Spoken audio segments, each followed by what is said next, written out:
Ferragosto, o dia em que a Itália para. Neste feriado, os italianos descansam do trabalho e da rotina diária. É 14 de agosto de 2018, véspera do feriado, e o tempo está longe de estar ensolarado em Gênova. Uma tempestade torrencial atinge a cidade, mas os moradores não deixam a super tempestade impedi-los de seguir em direção aos belos centros de férias ao longo da costa do Mar da Ligúria. A Ponte Morandi está cheia de tráfego. Ela carrega a rodovia A10, a artéria de transporte da Riviera Italiana do Norte, que também liga a Itália à França. Milhares de passageiros atravessam a ponte. Um deles é o caminhoneiro Luigi Fiorio em seu Volvo FM300 azul e verde. Está chovendo muito, mas Fiorio tem uma entrega para fazer. Um raio atinge uma das torres da ponte enquanto ele se aproxima. Segundos depois, através da forte neblina da chuva, Fiorio percebe um veículo desaparecendo sob o asfalto. De repente, ele percebe que a ponte está desabando na sua frente. Ele pisa no freio com toda a força e para seu caminhão a poucos metros do abismo. Luigi está à beira da morte, mas consegue sair correndo do seu veículo. Ele corre e não olha para trás, só quando alcança a terra firme. Quando a chuva cai sobre ele, Luigi vê a ponte e fica tomado pela incredulidade, percebendo o desastre do qual sobreviveu. A Ponte Morandi era um dos marcos de Gênova, popularmente conhecida como a Ponte do Brooklyn. A ponte estaiada de múltiplos vãos lembrava vagamente a famosa construção de Nova York. Ela tinha um comprimento de 1.182 metros atravessando o vale do rio Polsevera, a uma altura de 45 metros.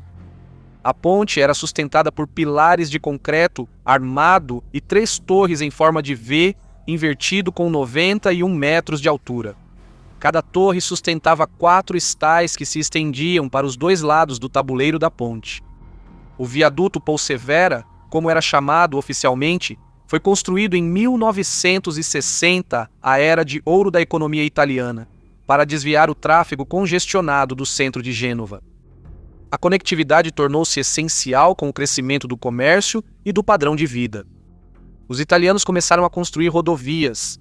Gênova tornou-se um entroncamento conectando a Riviera da Ligúria ao sul da França e as cidades do norte da Itália, Turim e Milão. A ponte, que na verdade era um viaduto, foi projetada pelo famoso engenheiro italiano Riccardo Morandi, que deu nome à estrutura. A construção levou 4 anos, de 1963 a 1967, quando o presidente italiano Giuseppe Saragat a inaugurou. A Ponte Morandi foi mais uma das realizações bem-sucedidas do engenheiro, depois que ele ficou famoso por construir a Ponte General Rafael Urdaneta na Venezuela. Apesar de ser muito mais longa, a ponte venezuelana era semelhante em seu projeto básico. Ambas eram pontes estaiadas, construídas com concreto armado e protendido. Riccardo Morandi foi o pioneiro no uso de concreto protendido na engenharia. Como a própria palavra diz, esse tipo de concreto é tensionado durante a produção. Ou seja, cabos de alta resistência dentro do volume de concreto são tensionados antes que o concreto solidifique. Após o concreto solidificar, os cabos são liberados, aplicando tensão de compressão à estrutura. Dessa forma, a tensão dos cabos contrabalança as forças de compressão da carga aplicada à estrutura de concreto. Comparado às estruturas de concreto armado, o concreto protendido é muito mais resistente. Engenheiros usam isso para criar estruturas resistentes com menos espessura e apoios. É claro que essa técnica economiza dinheiro. Por esse motivo, o concreto protendido beneficiou muito a economia italiana em ascensão no pós-guerra. A indústria tinha pouco aço para construir, mas o país era rico em materiais para concreto. Morandi se tornou o guru da construção, e sua técnica virou um símbolo da arquitetura italiana, aplicada por engenheiros em todo o país. Milhares de viadutos, pontes, túneis e outras construções foram erguidos usando concreto protendido. Um deles era a Ponte Morandi em Gênova. O tabuleiro e a maior parte da estrutura eram de concreto armado. No entanto, concreto protendido foi usado para os estais, o que era bastante incomum na época. A maioria das pontes suspensas tinha estais de cabos de aço, mas a Ponte Morandi os tinha alojados dentro de uma caixa de concreto protendido, reduzindo assim o uso de aço em sua construção. Isso permitiu ao projetista criar um projeto marcante e esguio. Cada cabo Stay era capaz de suportar 15 mil quilos de peso, o que permitia grandes vãos entre os pilares. Morandi e o público estavam orgulhosos do trabalho realizado. A imprensa afirmou que a estrutura de concreto da ponte não precisaria de manutenção, nem os cabos estaiados, protegidos dos agentes atmosféricos por seu revestimento de concreto. De fato, a ponte suportaria cargas pesadas ao longo do tempo. O tráfego aumentava a cada ano, chegando a mais de 25 milhões de passagens anualmente. As férias de verão atraem turistas à Riviera da Ligúria, aumentando o tráfego. Na terça-feira, 14 de agosto de 2018, foi um dia movimentado na ponte, como era de se esperar. Nada de incomum, pode-se dizer. Então, de repente, às 11h36, o tabuleiro em ambos os lados do pilar número 9 desabou nos pontos onde se conectava aos Stays. Como um castelo de cartas, em seguida desabaram o tabuleiro do meio, os Stays e, por fim, toda a torre caiu. Tudo aconteceu tão rápido que os motoristas na ponte não conseguiram reagir. No momento do desabamento, um carro que seguia para o oeste foi lançado no ar antes que o pilar em colapso o derrubasse. Um caminhão que trafegava na pista oposta caiu quando o tabuleiro sob suas rodas desabou. O Volvo FM300 azul e verde de Luigi Fiorio parou a poucos metros da beira da ponte desabada. Depois virou símbolo do desastre. Entre 30 e 35 carros e 3 veículos pesados caíram da ponte. Motoristas dos dois lados do desabamento pararam e fugiram, temendo que o resto da ponte caísse. No final, apenas uma parte de 200 metros de comprimento, sustentada pelos cabos do 9º pilar, desabou. Ela caiu no leito do rio Polsevera, nos trilhos da ferrovia, e parte atingiu galpões de uma empresa de engenharia elétrica. O local estava quase vazio por causa do feriado que se aproximava. O desabamento fez um grande estrondo, levando moradores próximos a acharem que foi um terremoto. Mas, para surpresa deles, notaram que um trecho inteiro da ponte havia sumido. Um monte de concreto foi tudo o que restou. O acidente colocou toda a cidade em alerta. Médicos e bombeiros de todos os hospitais e quartéis correram para o local. No entanto, pouco podiam fazer, pois os pedaços da ponte eram pesados demais para levantar sem máquinas especiais. Para piorar, a chuva forte continuava caindo. A notícia do desastre se espalhou rápido. Mais de 250 bombeiros de toda a Itália foram ao local para resgatar pessoas presas nos escombros. Usaram equipamentos de escalada e cães farejadores para encontrar sobreviventes e vítimas.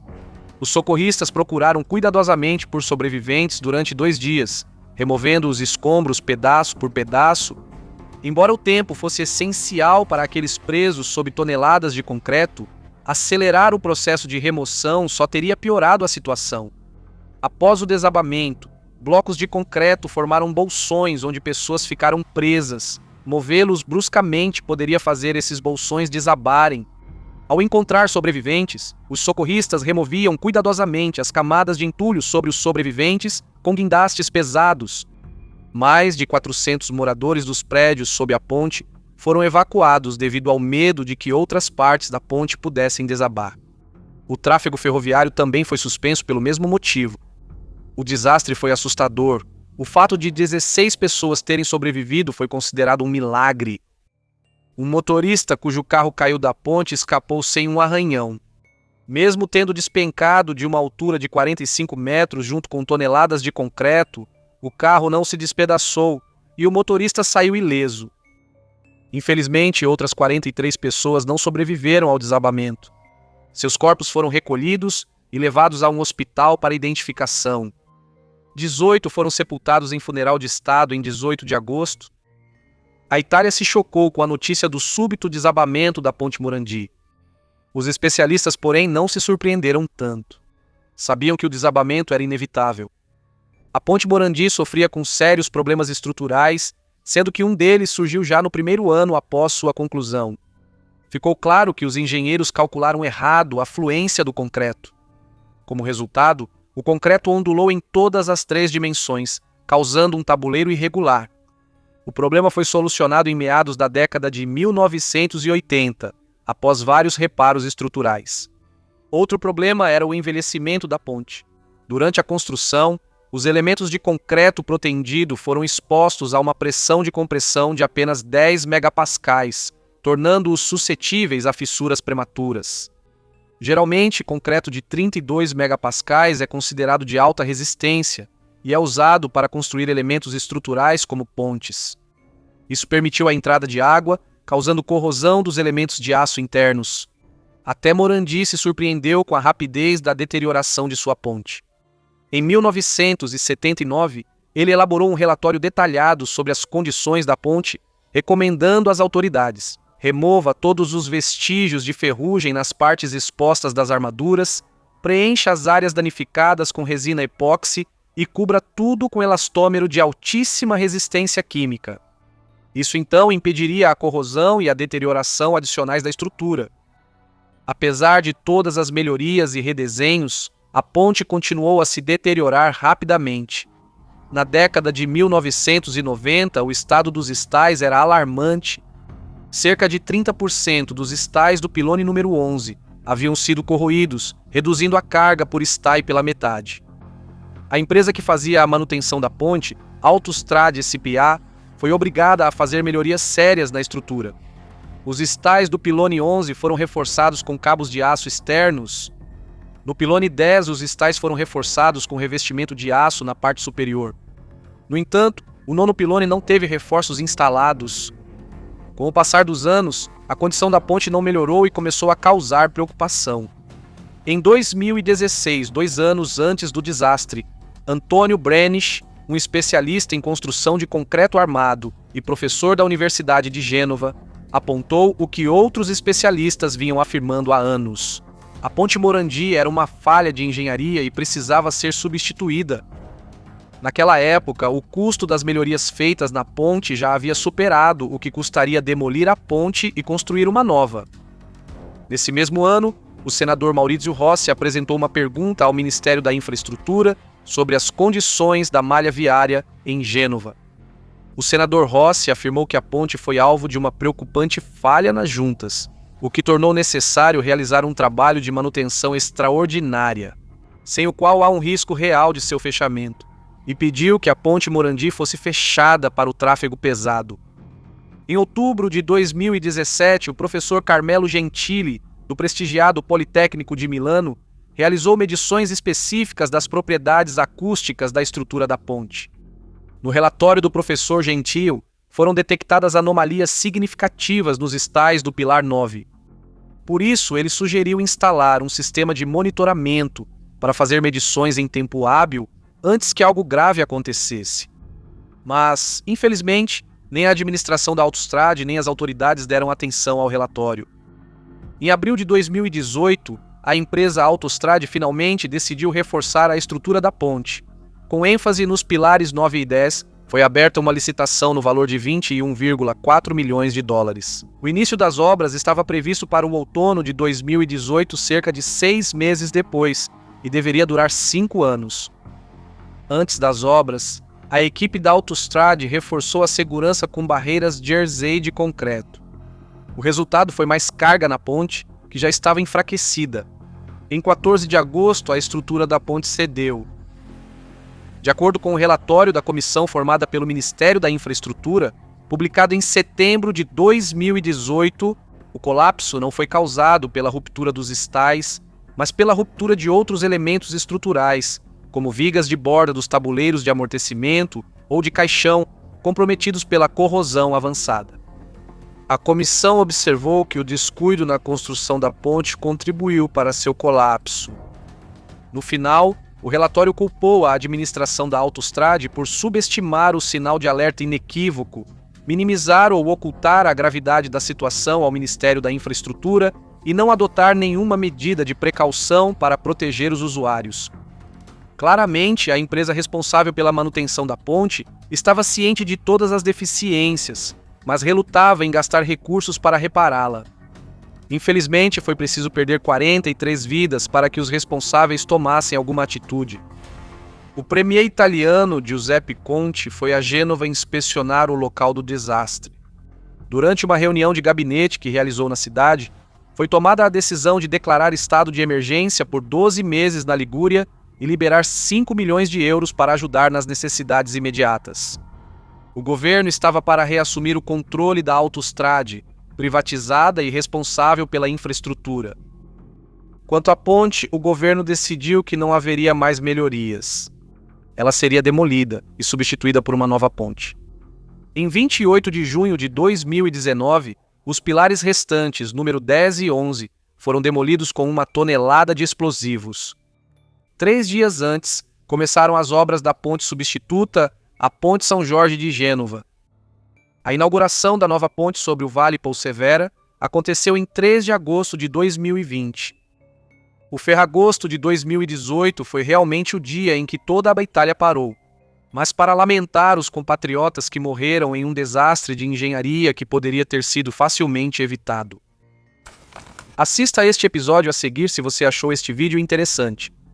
Por favor, deixe um like e um comentário se quiser apoiar o canal.